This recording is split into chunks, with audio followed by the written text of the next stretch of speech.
You having fun at the train show? Yes, sir. Have you seen a train yet? Yes, sir. We've been in the museum, and they got one running. Well, they got 4 of them running over there on the table. Oh yeah, I seen that coming in. I'm gonna have to check that out. Yeah, it's very nice. Well, appreciate Got Thomas the Train over there, don't they? Oh boy. Yeah.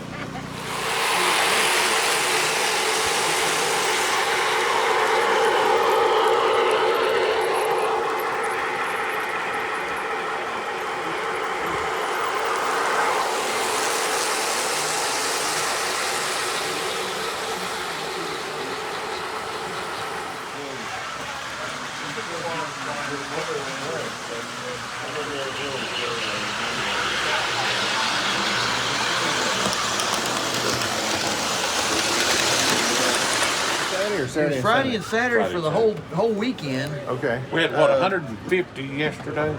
I'll tell you the totals right here. I just put it for 2 days.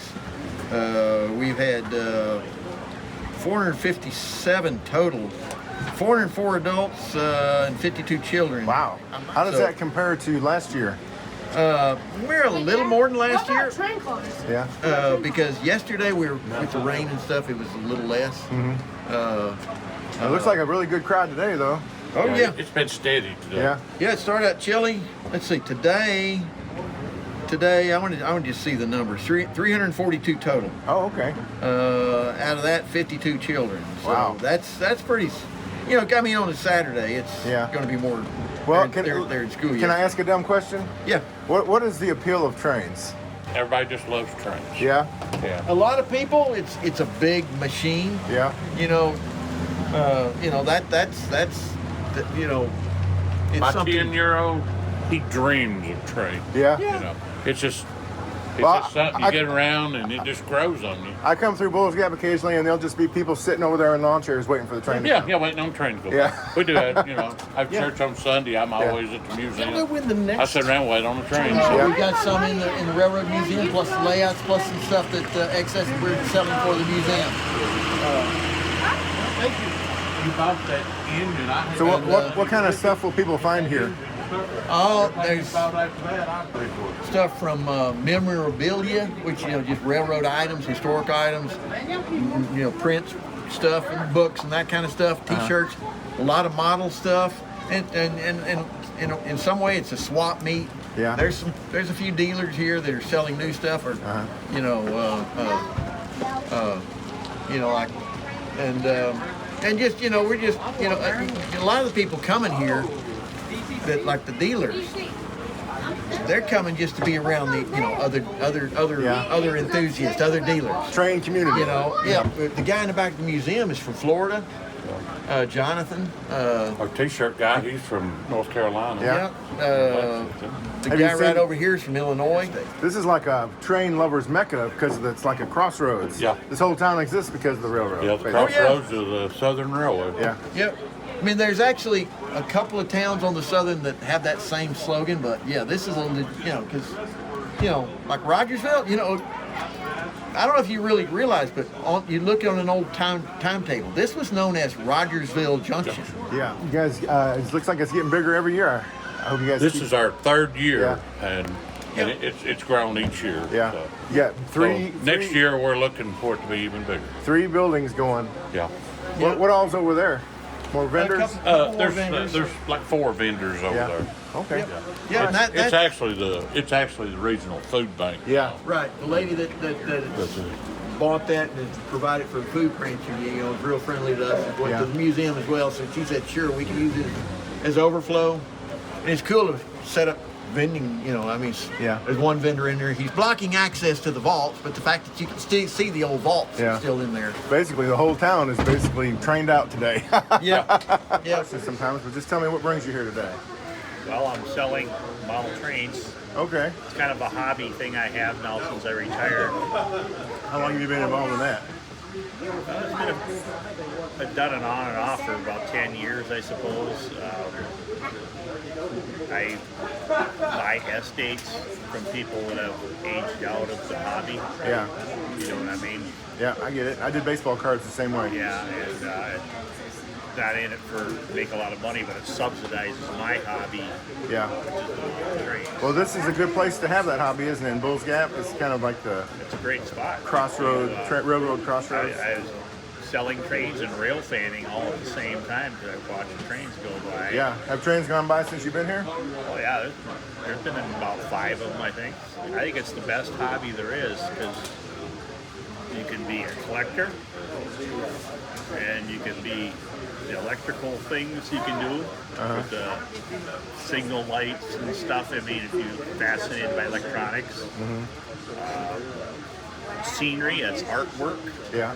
You know, making mountains and planting trees and grass, you know, making a scenery look good.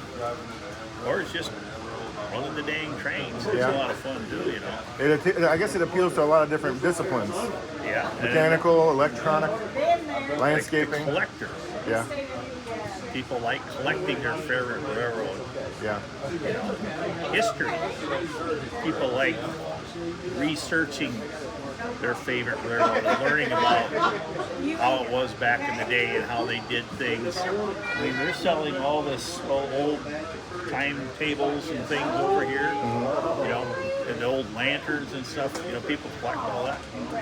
That's the best hobby there is because you got all those different disciplines. And, Are you a train watcher too? if I just happen to be there, I watch them. Yeah. I don't chase them or anything. Okay. Yeah. Not a train chaser. No, I'm not. How big is your set? Is your whole basement a railroad? Full basement, 2 levels. Full crazy. How long would you say it is? The length, the whole full length of your train at home, your railroad? What's the length of the house? How many square size feet? the basement twice? I don't know. There's probably about 500 foot. Golly, yeah. Back in there. And is it all landscaped out and everything too? Partially. It's not done. They're never done, they say. Yeah. That's what everybody says. There's always more. Builders for my train layout. Okay. Well, is it just random buildings or is it specific types of, like a real place, an actual? Just random buildings. Just random? You got a church? Yeah. What all did you get? A switch house and a church. Right. Okay, cool. All right, appreciate it. Thanks for talking to me. What is it about the train hobby that? I just like to run the trains. Yeah, You know, these people would sit down and they spend all day making a tree. yeah, That ain't me. yeah. I like to run the trains. Yeah. Not particularly slow. So, I have 042 curves, which are, you don't see them here, but these 027 curves are too sharp. If you run the trains fast, they tip over. Oh, well, you don't want to do So that. the 042, it's 42 inches wide to make a circle, and the 027 is only 27 inches wide to make a circle. It turns too much centrifugal force, and a car like this tips right over if you run it fast. Right. So I have curves that I can run this fast, and it won't tip over. Okay, hold that up for me. Let me just get a picture of you holding that. All right. So all this. Are you having a good day today? I'm having a very good day today, but that's because I sold an expensive locomotive, brand new in the box. I sold where is it? Oh, I had a mint condition, still in the cellophane wrapper, 1973 Lionel train set. Wow. I sold for, I don't know, somewhere around $300. Wow, that's a good day. Yeah, it's a very good day. I've been trying to sell it for 3 years. I bought it, and I didn't know that the cellophane had never been broken into. Wow. So it's like So it's 1973, and it's still in the cellophane. right out of the wrapper. packaging. I mean, Yeah. never been opened, never been The played cover with. came off, Yeah. but inside there was a plastic shrink wrap, Okay. which shrunk over the years and squished the boxes. Okay. But everything inside is brand new, never been out of that plastic. Wow. And so it's worth a lot more. It's worth over $400 in this book, Yeah. and I think I sold it for $340. Okay.